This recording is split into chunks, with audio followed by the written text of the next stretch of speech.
Hey there, I'm Sierra Bailey with Doers, Shakers, Makers, and I'm back with this week's Tuesday tip. People are always talking about how you should be collecting data. Usually that has to do with analytics of some sort.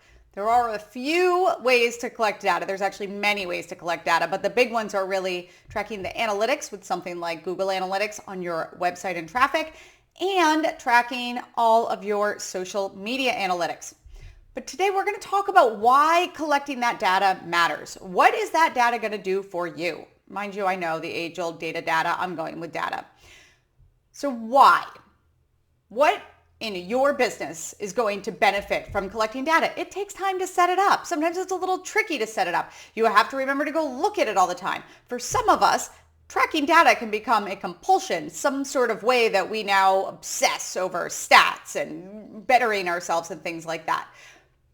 We're going to talk why it is important to keep track of and what the numbers are that actually will matter to you. So the first thing is that let me start over with that.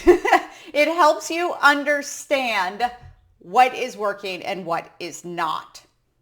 Now, there are some things in your, let's say, social media accounts that matter more than others.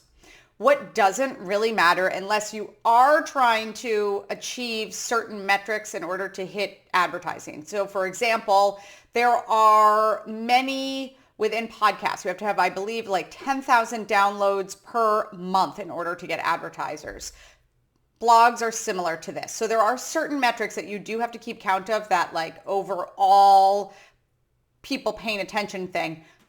But it's rarely followers. There are, of course, those that will want to know for advertising reasons how many followers you have. They usually do ask you to add everything up though. But for the most part, what we really want to be collecting is more the engagement, is more the people that are interacting when we're looking at social media.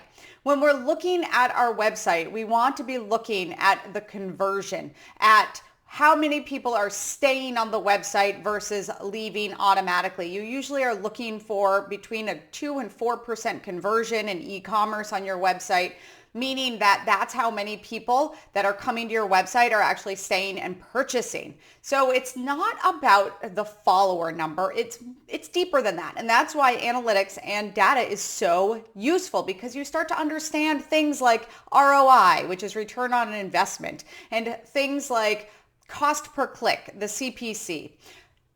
Understanding what the data is going to greatly help you. So the first one is understanding what is working and what is not. The second is that it helps you problem solve. So for example, if you are, let's say, all of a sudden getting a ton of traffic and you're going, what did I do that got me all of this traffic and all of these people coming and paying attention to me?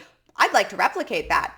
We all know that replication of things like traffic is not always something that works out, and it's not really something to start chasing. But if it is, let's say, coming from a wonderful ad or a podcast interview or a guest blog post or somebody giving you a wonderful referral somewhere, you at the very least want to be able to thank that person or that outlet for helping with your business. And pay attention to, oh, okay, if I know people are coming from this, then I should perhaps be targeting things like this. Again, like I said, that does not always equal a formula for success. But what you do want to do is start to understand your data, so when things go well or wrong, you can figure out why and where the problem is coming from or the greatness is coming from.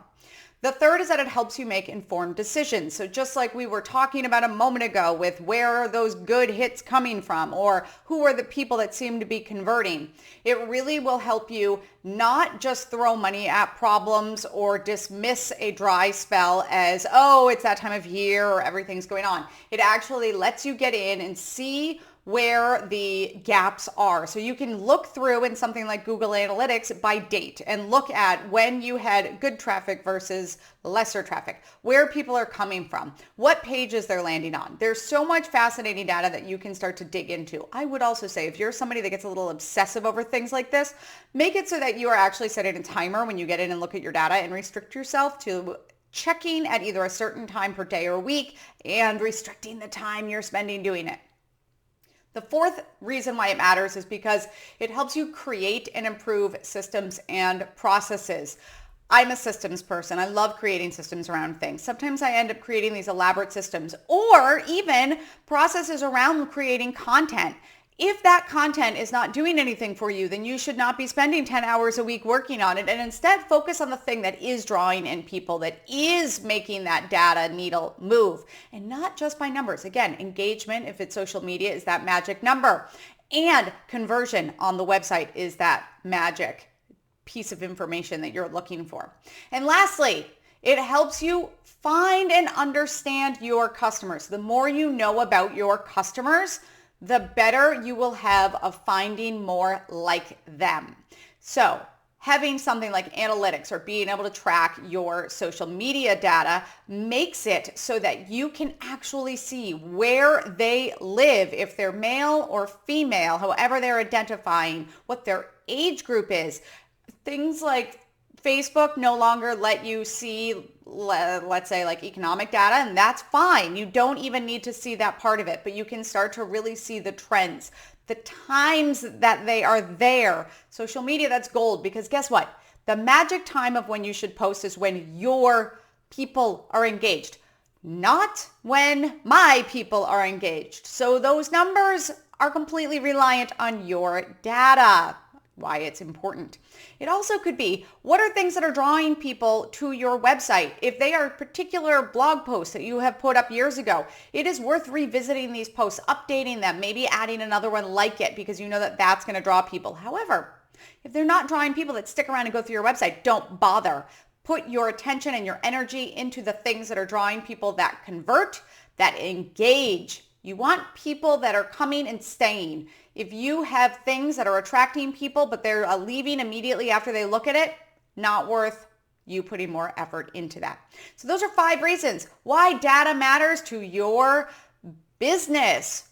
What data has really changed your business? Or how have you looked at things? Where have you looked at things that have really been a game changer for you? I would love to hear about it. Leave a comment, reach out to me. I'm always loving to hear from anybody who is enjoying good data. I love data. I'm a data person.